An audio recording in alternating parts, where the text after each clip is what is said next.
What is going on, everybody? Welcome back to another episode of the Coach Steve Show podcast. Make sure you hit that like button and the subscribe button to make sure, and hit that notification button so that way you know when a new episode drops on YouTube, wherever you listen to your podcast, Apple, Spotify, Google, iHeartRadio, literally anywhere. Please follow it, subscribe to it, leave it a review, be a friend, tell a friend.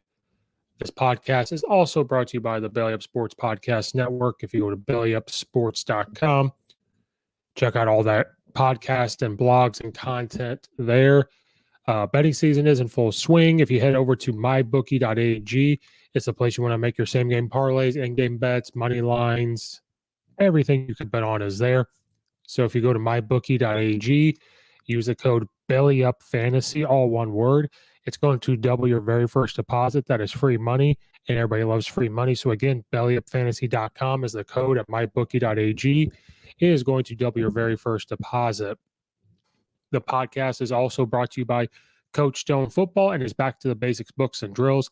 If you go to CoachStoneFootball.com and check out all of his books on football drills, practice planning, game planning, and much, much more, you will literally never have to look up another drill again. Here's his very first one. If you're watching it on the video, it's over 500 pages of drills. So it's Coach Stone Back to the Basics drills.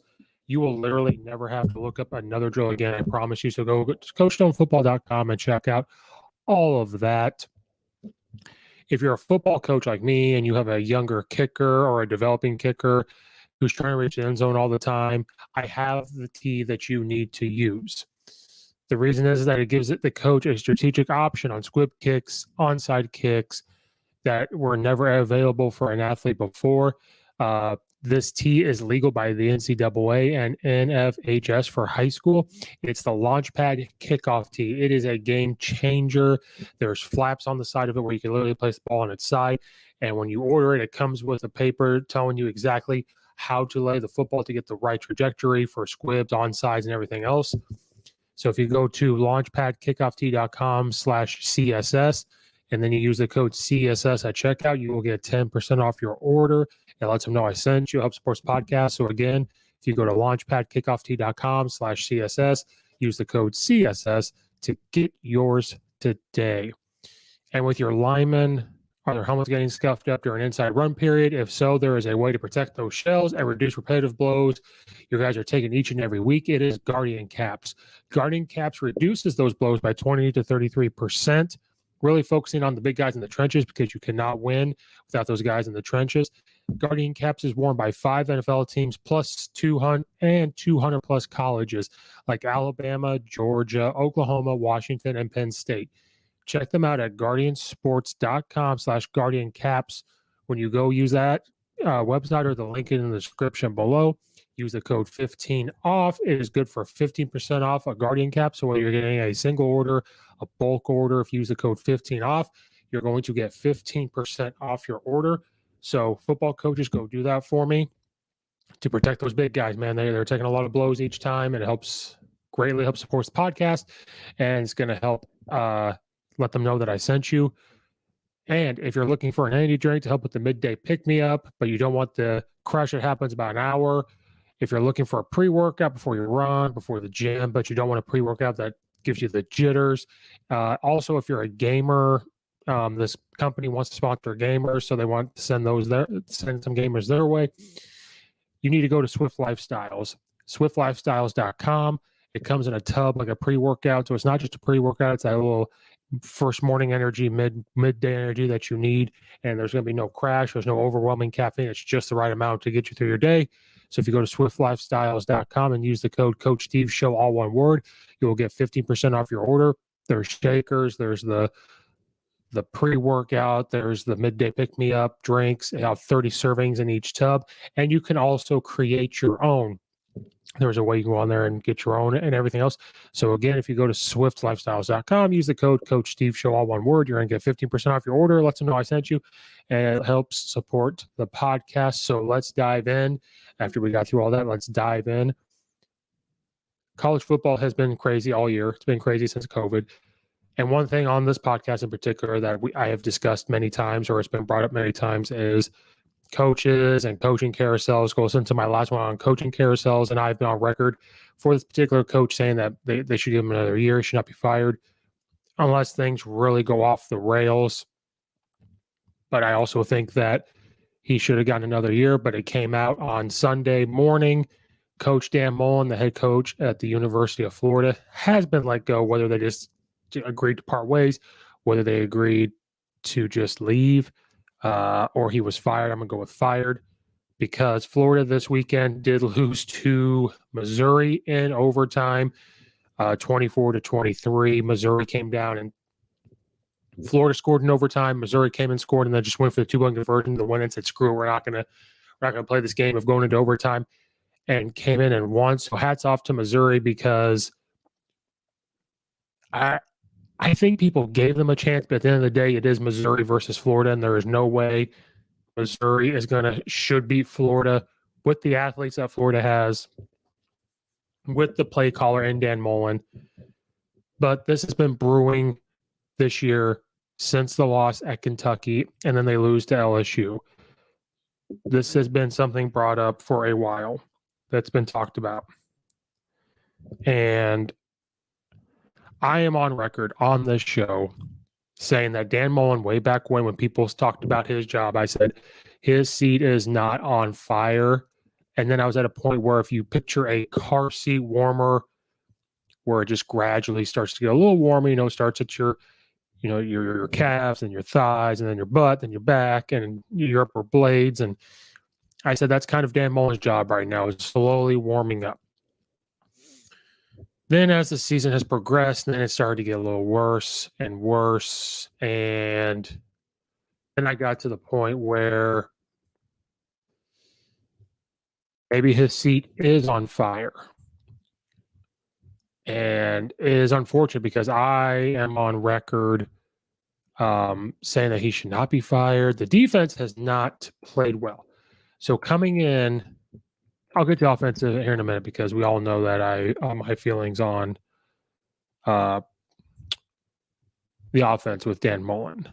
So you come into the season, your defense just has not played up to par ever since the Kentucky game. You beat Vanderbilt, but then you give up 49 points to LSU.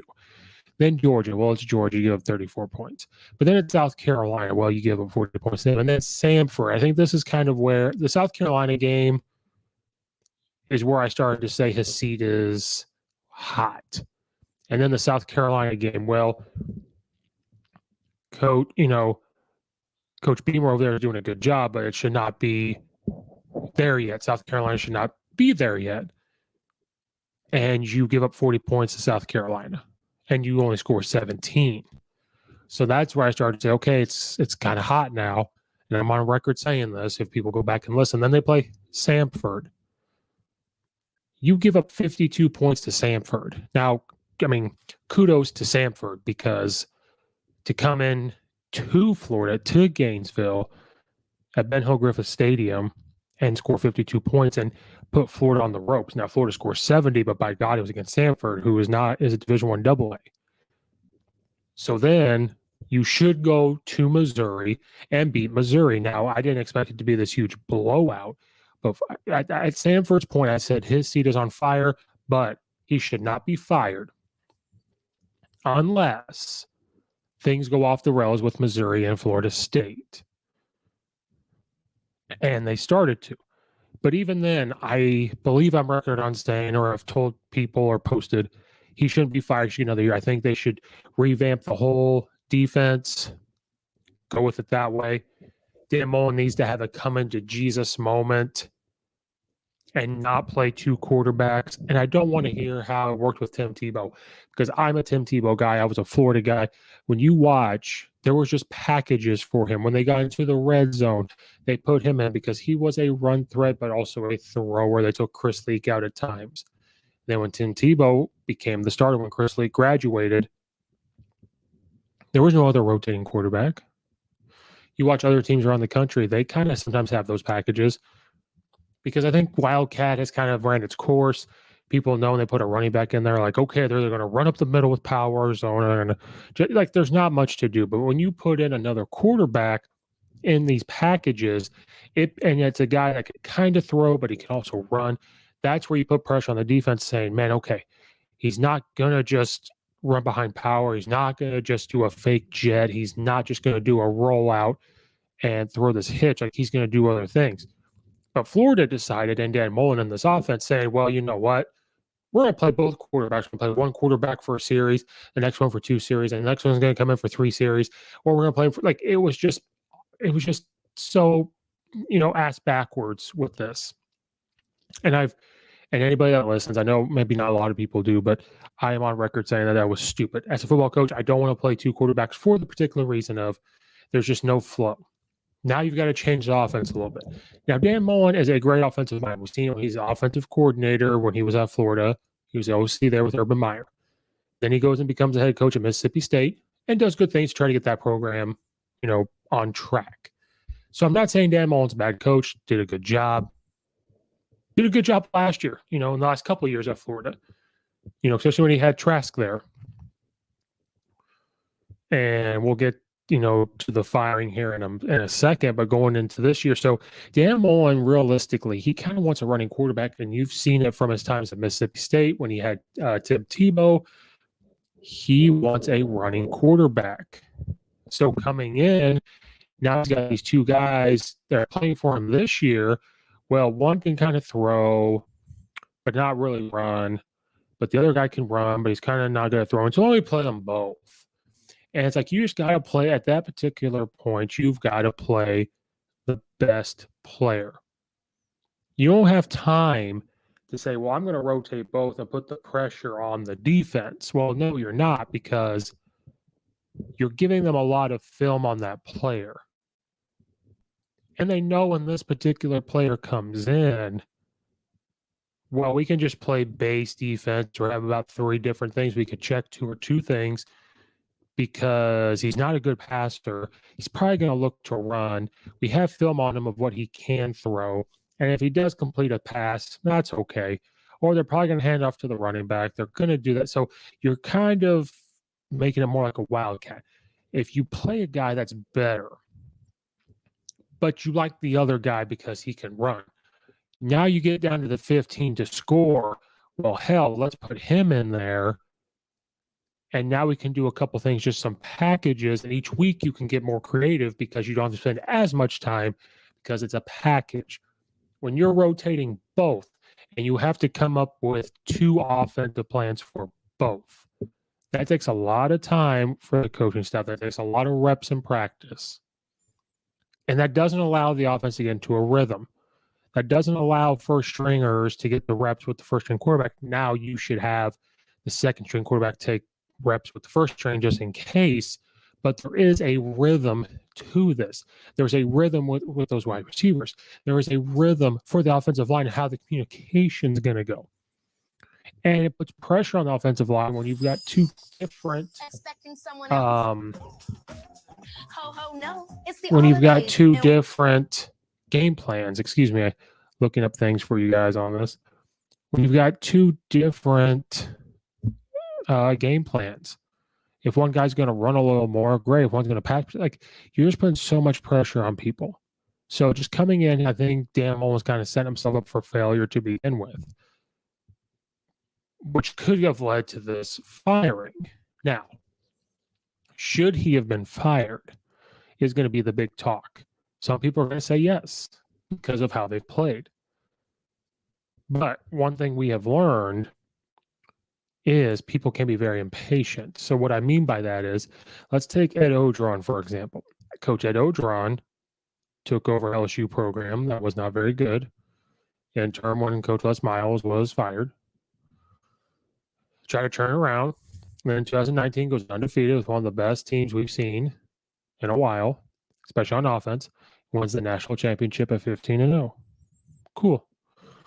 Then COVID year hits, and Ed Odron, they lose a lot to the NFL draft or graduation. Then they had a lot of players not come back because of COVID. Louisiana was a big or high numbers of COVID at the time, if I'm not mistaken, and he had a lot of people not come back. Then he had people get hurt.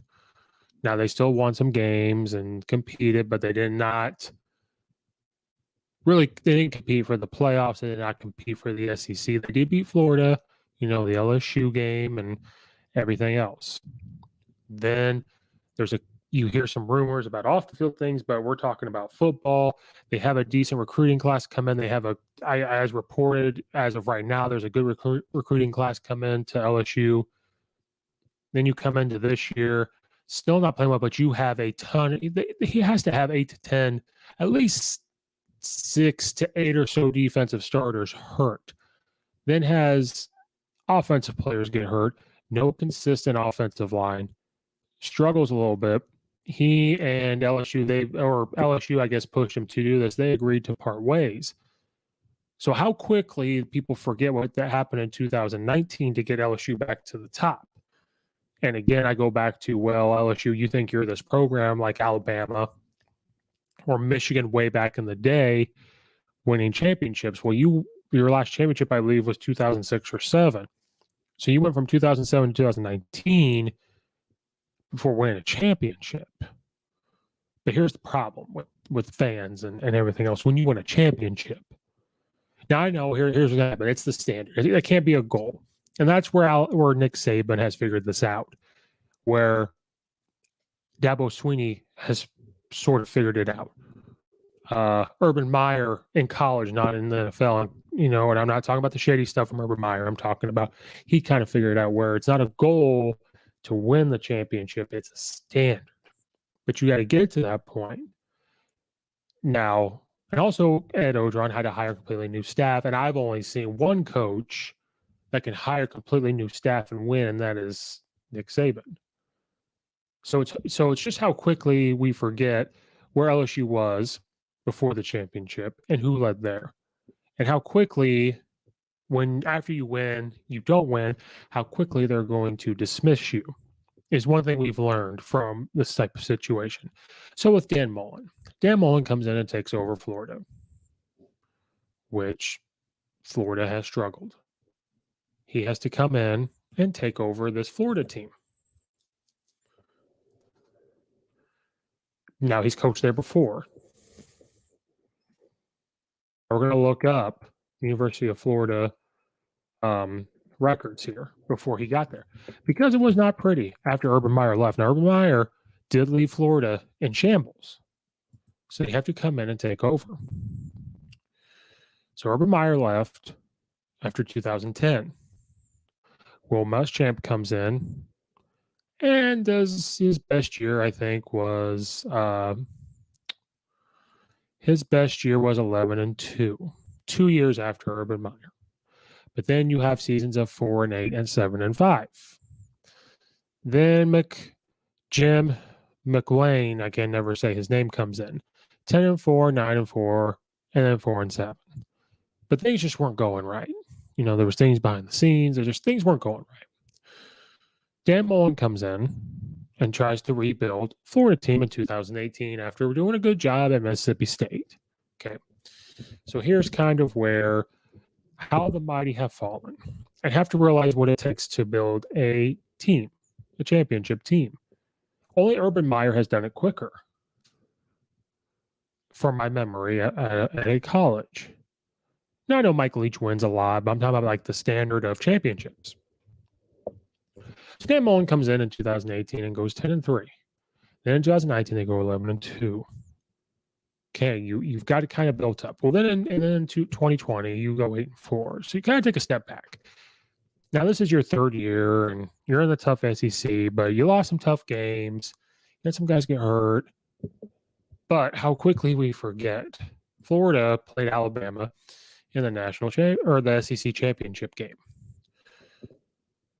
They pushed Alabama to the brink and lost 52-46, but had them on the ropes. So you lose 52-46 to Alabama, who that offense is probably better than LSU's offense from 2019. So you're right there. Now, 8-4 to some people are going to be a failure. And you can't really give a pass for COVID and all this stuff. Okay. So you're on the brink there. Then you come into this year and you do pretty well. Then you play Florida or Alabama, and you lose 29-31. Then you come in and play Tennessee, who I think's gotten a lot better, and you beat them 38-14. Then it just starts going off the rails. So how quickly do we forget what Dan Mullen was doing to compete with Alabama? But you've lost to some teams you shouldn't have lost to. Now, this is year 4. So how quickly we can kind of forget what happens, where coaches are and where they were. And sometimes it's maybe not good to win. And what I mean by that is Dan Mullen comes in and goes 10-3. Maybe he should have came in and went 8-4 first and then built that up. But again, I think Dan Mullen kind of hurt himself because when you come in and you play a quarterback, you're able to do certain things on offense. This is what happens. Then you come in and play 2 different quarterbacks. This is the type of season that's going to happen. And then the defense doesn't play well, so I think defense has a lot to do with it. And the fact that the SEC has now grown into this, NFL minor league, conference where you have these coaches that are just crazy. Dan Mullen, Nick Saban, Lane Kiffin, Mike Leach, Ed Ogeron. I could go on and on. You have all these great coaches that you have to compete with year in and year out, or week in and week out. Where I kind of started to think it started to fall apart was after the LSU game. And then when the reporter asked Dan Mullen about recruiting, he said, this is not recruiting season. This is in season. When the season's over, talking about recruiting. Now, at the time, I said, he just didn't want to answer the question. He could have said something different.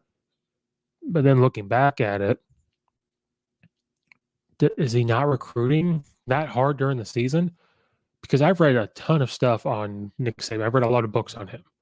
And one of the things about them, and everybody knows this, he recruits. Now, I cannot remember if it was the LSU championship or the first one at Alabama, the report in the book, Making of a Coach, I believe. It was either that book or How Good You Want to Be. They won the championship. He talks to the media, tells his coaching staff, hey, meet me in the office in 10 minutes. They're going in, they're celebrating, they're smiling.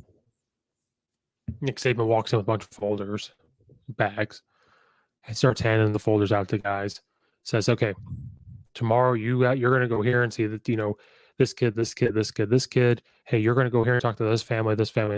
He's just going around. And they said, coach, what are you doing? We just won the championship. And he said, yeah, because we won the championship, we're about 2 or 3 weeks behind on recruiting to other teams because we had to practice and prepare and then play this game. We are way behind the recruiting game and get going. He couldn't smile, and he enjoyed the win. Don't get me wrong. He's competitive. You're going to enjoy it. But that's the standard. So he's like, this is the standard. This is normal. Now you see him smile a little more as the years have gone on. But that's the difference between him and the rest of the coaches.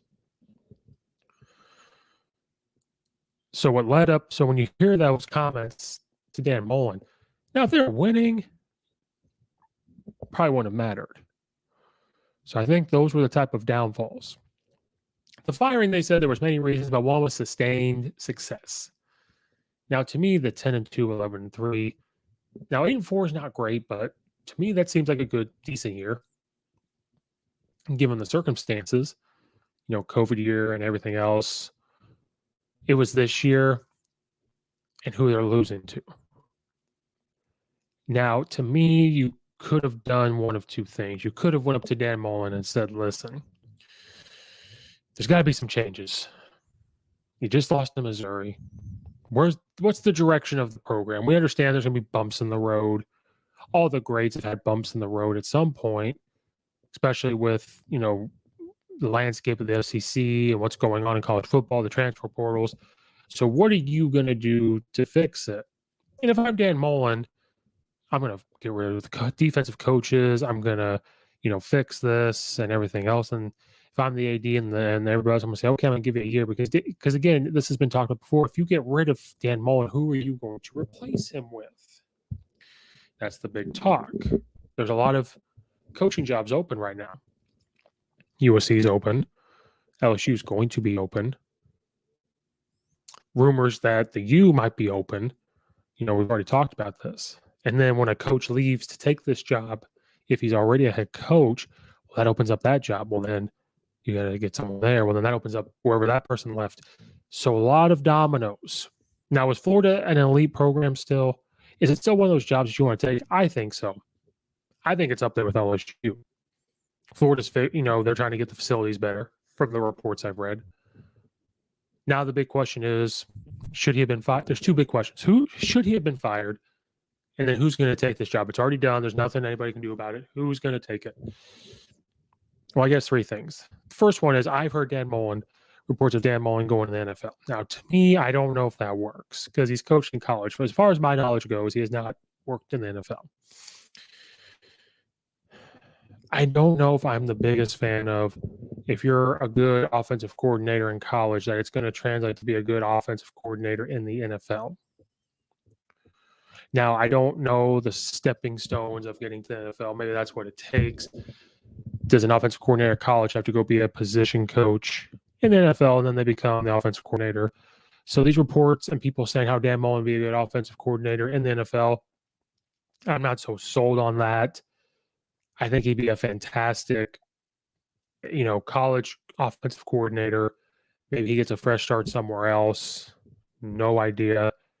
But the offensive coordinator thing in the NFL, I'm not sold on, just because what experience do you have in the NFL? What connections do you have in the NFL? Does your type of offense translate to the NFL? Who knows?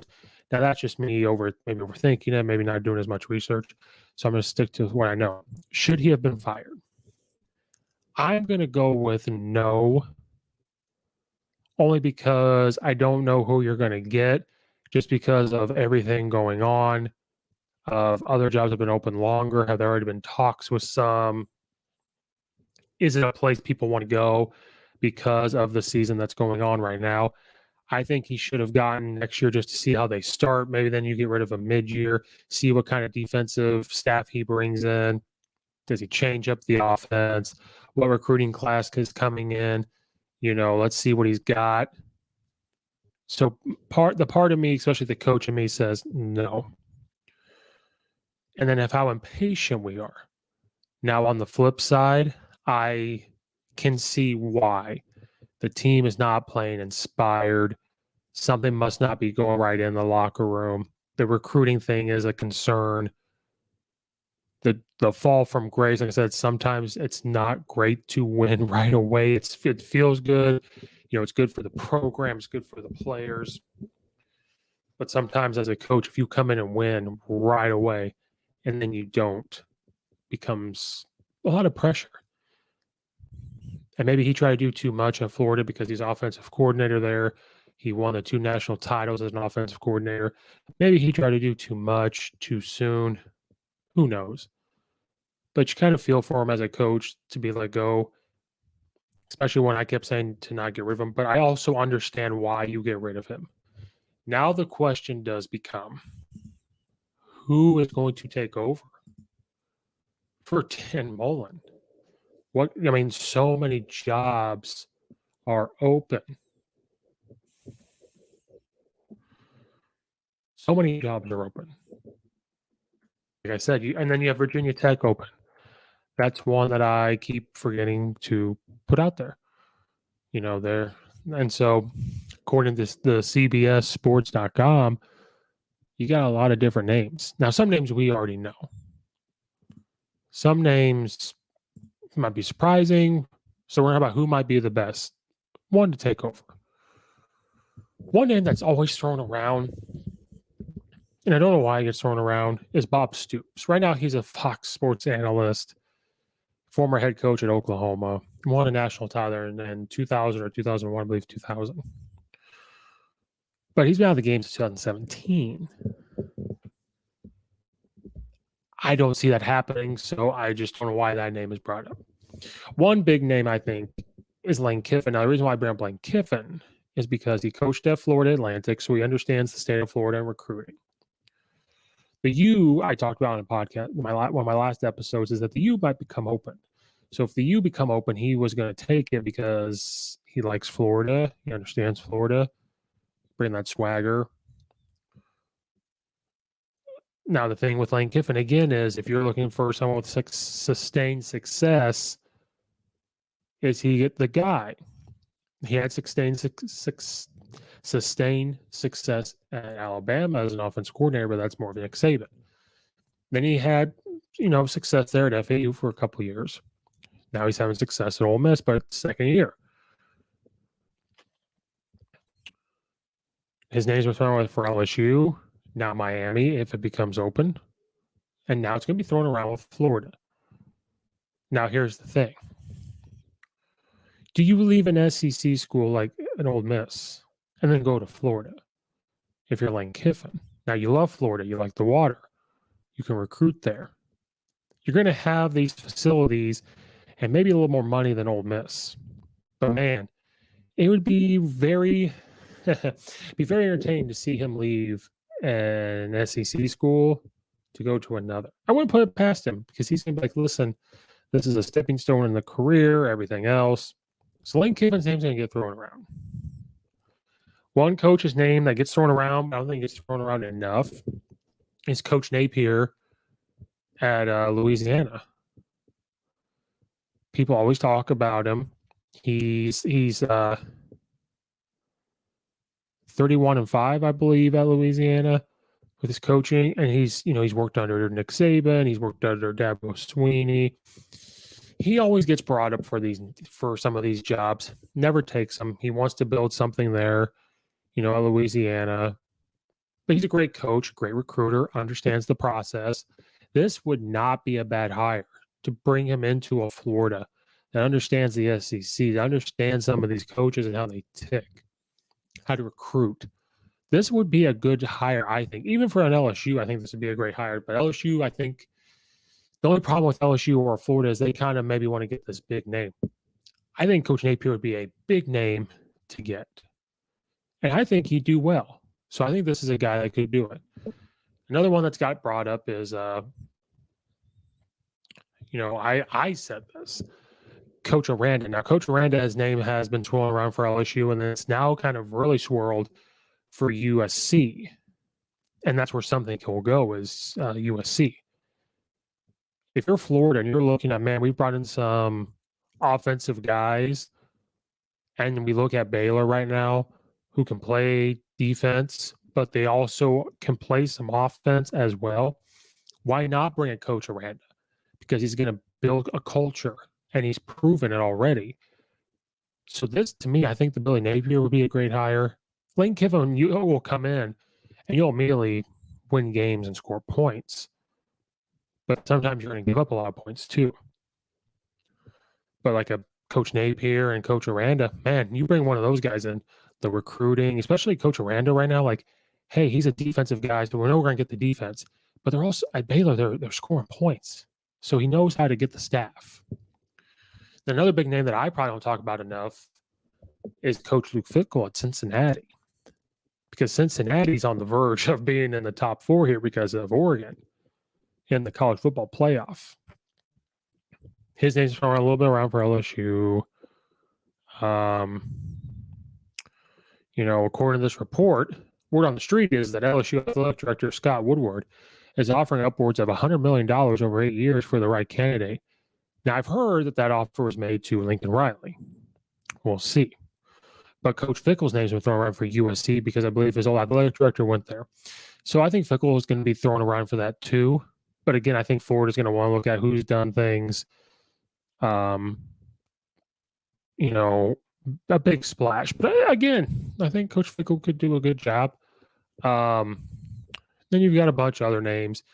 But a name that I want to bring up as well is Lincoln Riley. If Lincoln Riley's name is thrown around for LSU, what makes us think it's not going to be thrown around for Florida?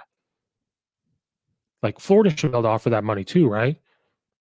So I think Lincoln Riley's name is going to get thrown around for this Florida job. And again, it's interesting. Oklahoma's going to go to the SEC soon. I guarantee within 2 years they'll be in the SEC. Is his name going to be thrown around for Florida too? That'd be crazy. But again, But I see Lincoln Riley checks a lot of boxes where the moment he walks in to that facility, offense is going to be immediately better. He's had success, sustained success. Now the defenses that he's had give up points. A little knock there. So that's why they might go back and look at, do we hire a coach, Dave Aranda, who's proven that wherever he is right now, or at Baylor, defense is going to play, you can score some points on offense.